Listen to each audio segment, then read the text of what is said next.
സാംസങ്ങിൻ്റെ Samsung Z fold 7 എന്ന പുതിയൊരു ഫോൾഡബിൾ ഫോൺ ഇപ്പം ഇന്ത്യൻ മാർക്കറ്റിൽ ലോഞ്ച് ചെയ്തിട്ടുണ്ട്. ഈ ഒരു വീഡിയോയിൽ നമ്മൾ നോക്കാൻ പോകുന്നത് സാംസങ് സെഡ് ഫോൾഡ് 7 എന്നുള്ള ഫോൾഡബിൾ ഫോണിനെ പറ്റിയിട്ടാണ്. പിന്നെ വീഡിയോ തുടങ്ങുന്നതിന് മുമ്പ് പറയാനുള്ളൊരു കാര്യം എന്താ വെച്ചാൽ, ഇതുപോലെ നിങ്ങളുടെ സ്വന്തം ഫോട്ടോ അല്ലെങ്കിൽ നിങ്ങൾക്ക് ഇഷ്ടപ്പെട്ട ഡിസൈൻ പ്രിന്റ് ചെയ്തിട്ടുള്ള മൊബൈൽ കേസുകൾ അഫോർഡബിൾ ആയിട്ടുള്ള പ്രൈസ് റേഞ്ചിൽ വേണം എന്നുണ്ടെങ്കിൽ ഇവിടെ ഒരു വാട്സപ്പ് നമ്പർ കൊടുക്കുന്നുണ്ട്. താഴെ ഡിസ്ക്രിപ്ഷനിലും കമൻറ്റ് ബോക്സിലും ആ ഒരു വാട്സപ്പ് നമ്പർ കാണാം, നിങ്ങൾക്ക് കോൺടാക്റ്റ് ചെയ്യാവുന്നതാണ്. ഇപ്പം നമ്മൾ ആദ്യം ഫീച്ചേഴ്സും കാര്യങ്ങളൊക്കെ നോക്കുകയാണെന്നുണ്ടെങ്കിൽ ഡിസ്പ്ലേയുടെ കാര്യത്തിൽ സാംസങ് സെഡ് ഫോൾഡ് 7 രണ്ട് ഡിസ്പ്ലേ വരുന്നുണ്ട്. ഉള്ളിൽ 8 ഇഞ്ചിൻ്റെ അത്യാവശ്യം വലിയൊരു ഡിസ്പ്ലേ ആണ് വരുന്നത്. QXGA+ റെസൊല്യൂഷനിലാണ് ഈ ഒരു ഡിസ്പ്ലേ വരുന്നത്. റെസൊല്യൂഷൻ വരുന്നത് 1968x2184 ആണ്. പിന്നെ ഇതിൽ ഡൈനാമിക് AMOLED 2X ഡിസ്പ്ലേ ആണ് ഉപയോഗിച്ചിരിക്കുന്നത്. പിന്നെ പഴയ വെർഷൻസിലൊക്കെ അണ്ടർ ഡിസ്പ്ലേ സെൽഫി ക്യാമറ ഒക്കെ ഉണ്ടായിരുന്നു, പക്ഷേ പുതിയ വെർഷനിൽ അങ്ങനെയല്ല. അണ്ടർ ഡിസ്പ്ലേ സെൽഫി ക്യാമറ ഒഴിവാക്കിയിട്ടുണ്ട്. അതിൻ്റെ താഴെ വരുന്ന പഞ്ചോൾ ഡിസൈനേ ഇതിൽ കൊടുത്തിട്ടുള്ളൂ. ഇപ്പം ഇതൊരു ഡൗൺഗ്രേഡ് ആണോ എന്ന് ചോദിച്ചാൽ ഒരു ഡൗൺഗ്രേഡ് ആണ് എന്ന് പറയാം. പക്ഷേ ഇങ്ങനെ ഒരു പഞ്ചോൾ ഡിസൈൻ യൂസ് ചെയ്യുന്നതുകൊണ്ട് ബെറ്റർ ആയിട്ടുള്ള സെൽഫി ക്യാമറ യൂസ് ചെയ്യാം എന്നുള്ളൊരു കാര്യമുണ്ട്. പക്ഷേ ഒരു കാര്യം എന്താണെന്ന് വെച്ചാൽ പുറത്തും ഒരു ഡിസ്പ്ലേ ഉണ്ട്, അതിലും ഒരു സെൽഫി ക്യാമറ വരുന്നുണ്ട്. ഈ ഒരു നല്ല സെൽഫി ക്യാമറ അതിൽ കൊടുത്താലും മതി. ഉള്ളിൽ അണ്ടർ ഡിസ്പ്ലേ സെൽഫി ക്യാമറ തന്നെ ആക്കായിരുന്നു. എന്തായാലും അതൊരു ഡൗൺഗ്രേഡ് ആണ് എന്നൊക്കെ പറയാവുന്നതാണ്. പിന്നെ 120 Hz റിഫ്രഷ് റേറ്റ് ഇതിൽ സപ്പോർട്ട് ചെയ്യുന്നുണ്ട്. പീക്ക് ബ്രൈറ്റ്നസ് 2600 nits ആണ് വരുന്നത്. ഗൊറില്ല ഗ്ലാസ് വിക്ടസ് 2ൻ്റെ പ്രൊട്ടക്ഷനൊക്കെയാണ് ഫോണിൻ്റെ ഫ്രണ്ടിൽ കൊടുത്തിരിക്കുന്നത്. എടുത്തു പറയേണ്ട കാര്യം, ഈ ഒരു ഡിസ്പ്ലേ നമുക്ക് ഫോൾഡ് ചെയ്യാൻ പറ്റുന്നതായിരിക്കും.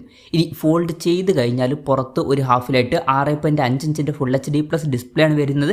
ഡൈനാമിക് AMOLED 2X ഡിസ്പ്ലേ തന്നെയാണ് ഇതിലും ഉപയോഗിച്ചിരിക്കുന്നത്. ഇതിലും പഞ്ചോൾ ഡിസൈൻ വരുന്നുണ്ട്. പഞ്ചോൾ വരുന്ന ടോപ്പ് സെൻറ്റർ ഭാഗത്തായിട്ടാണ്. 21:9 എന്നുള്ള ആസ്പെക്ട് റേഷ്യോയിലാണ് ഈ ഒരു ഡിസ്പ്ലേ വരുന്നത്. പിന്നെ ഇതിലും 120 Hz റിഫ്രഷ് റേറ്റ് ഒക്കെ സപ്പോർട്ട് ചെയ്യുന്നുണ്ട്. ഗൊറില്ല ഗ്ലാസ് സെറാമിക് 2ൻ്റെ പ്രൊട്ടക്ഷനാണ് ഇതിൽ കൊടുത്തിരിക്കുന്നത്. അപ്പോൾ ഡിസ്പ്ലേ ഫീച്ചേഴ്സ് മൊത്തത്തിൽ നോക്കുമ്പോൾ അത്യാവശ്യം നല്ല ഡിസ്പ്ലേ ഫീച്ചേഴ്സ് വരുന്നുണ്ട് എന്ന് പറയാവുന്നതാണ്. പക്ഷേ പഴയ ഫോൾഡ് 6 ഒക്കെ ആയിട്ട് കമ്പയർ ചെയ്യുമ്പോൾ അണ്ടർ ഡിസ്പ്ലേ സെൽഫി ക്യാമറ അവർ ഒഴിവാക്കിയിട്ടുണ്ട് ഉള്ളിലുള്ള ഡിസ്പ്ലേന്ന്. പിന്നെ ഇതിൽ സൈഡ് മൗണ്ടഡ് ഫിംഗർ പ്രിന്റ് സെൻസറാണ് വരുന്നത്. ഫോണിൻ്റെ വെയിറ്റ് വരുന്നത് 215 ഗ്രാമാണ്. വെയിറ്റ് അത്യാവശ്യം കുറച്ചിട്ടുണ്ട്. അപ്പം സാധാരണ ഫോണുകളുടെയൊക്കെ ആ ഒരു വെയിറ്റിലോട്ട് ഈ ഒരു ഫോൾഡബിൾ ഫോൺ എത്തിയിട്ടുണ്ട്. സാധാരണ ഫോൺ എന്ന് പറയുമ്പോൾ കുറച്ച് വെയിറ്റ് കൂടിയ സാധാരണ ഫോണുകളുടെ വെയിറ്റിലോട്ട് എത്തിയിട്ടുണ്ട്. ഇനി തിക്നെസ്സിൻ്റെ കാര്യം പറയുകയാണെന്നുണ്ടെങ്കിൽ തന്നെ ഓപ്പൺ ചെയ്ത് വെച്ചാൽ തിക്നെസ് വരുന്നത് 4.2 mm ആണ്. ഇനി ക്ലോസ് ചെയ്ത് വെച്ചാൽ തന്നെ തിക്നെസ് വരുന്നത് 8.9 mm ആണ്. ഇപ്പോൾ കുറച്ചൊക്കെ തിക്കായിട്ടുള്ള സാധാരണ ഒരു ഫോണിൻ്റെ തിക്നെസ് ആണ് ഇത്. അപ്പം അത് നല്ലൊരു കാര്യമാണ്. വെയിറ്റും തിക്നെസ്സൊക്കെ അത്യാവശ്യം കുറച്ച രീതിയിൽ മെയിൻറ്റെയിൻ ചെയ്തിട്ടുണ്ട്. പിന്നെ ആർമർ അലൂമിനിയം ഫ്രെയിമാണ് ഇതിൽ വരുന്നത്. IP48 റേറ്റിംഗ് ഇതിൽ സപ്പോർട്ട് ചെയ്യുന്നുണ്ട്. പിന്നെ ഇൻട്രസ്റ്റിംഗ് ആയിട്ടുള്ള ഒരു കാര്യം എന്താ വെച്ചാൽ, പഴയ വെർഷൻസിലൊക്കെ S Penൻ്റെ സപ്പോർട്ടും കാര്യങ്ങളൊക്കെ ഉണ്ടായിരുന്നു. പക്ഷേ പുതിയ വെർഷന് അതെടുത്ത് ഒഴിവാക്കിയിട്ടുണ്ട്. അവിടെയും അവരൊരു ഡൗൺ ഗ്രേഡ് വരുത്തിയിട്ടുണ്ട്. അപ്പോൾ ഇങ്ങനെ കുറച്ച് കാര്യങ്ങൾ എടുത്ത് ഒഴിവാക്കിയിട്ടുണ്ടെങ്കിലും വില കുറയല്ല ചെയ്തിട്ടുള്ളത്, വില കൂടുകയാണ് ചെയ്തിട്ടുള്ളത്. പിന്നെ ഈ ഫോണിൻ്റെ ബ്ലൂ ഷാഡോ, ജെറ്റ് ബ്ലാക്ക്, അതുപോലെ തന്നെ സിൽവർ ഷാഡോ എന്നീ കളർ വേരിയൻസ് ആണ് ഇപ്പം ഇന്ത്യൻ മാർക്കറ്റിൽ ലോഞ്ച് ചെയ്തിരിക്കുന്നത്. ഇനി പ്രോസസ്സറിൻ്റെ കാര്യം പറയുകയാണെന്നുണ്ടെങ്കിൽ സ്നാപ്ഡ്രാഗൺ 8 Elite for Galaxy എന്നുള്ള പ്രോസസ്സറാണ് ഇതിൽ വരുന്നത്.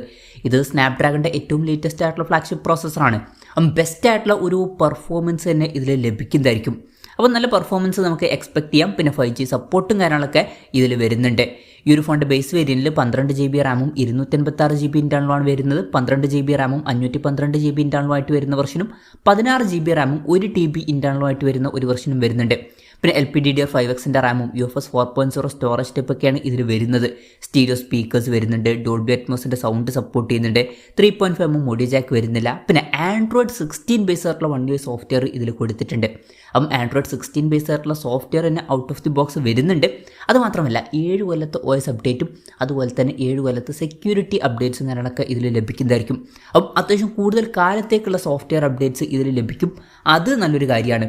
ഇനി ക്യാമറയുടെ കാര്യത്തിലോട്ട് വരികയാണെന്നുണ്ടെങ്കിൽ ഫോണിൻ്റെ പിന്നിൽ ട്രിപ്പിൾ ക്യാമറ സെറ്റപ്പാണ് വരുന്നത്.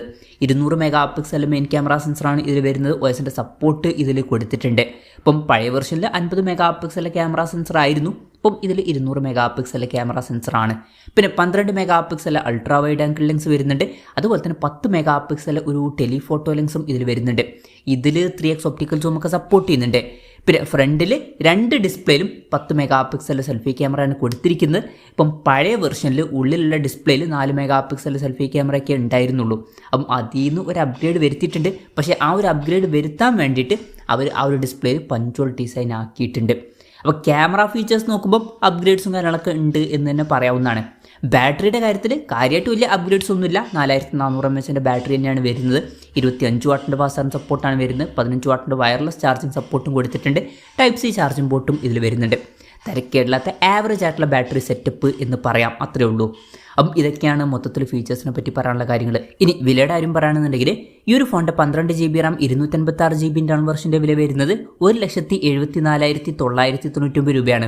12 GB റാം 512 GB ഇൻ്റേണൽ വെർഷൻ്റെ വില വരുന്നത് 1,86,999 രൂപയാണ്.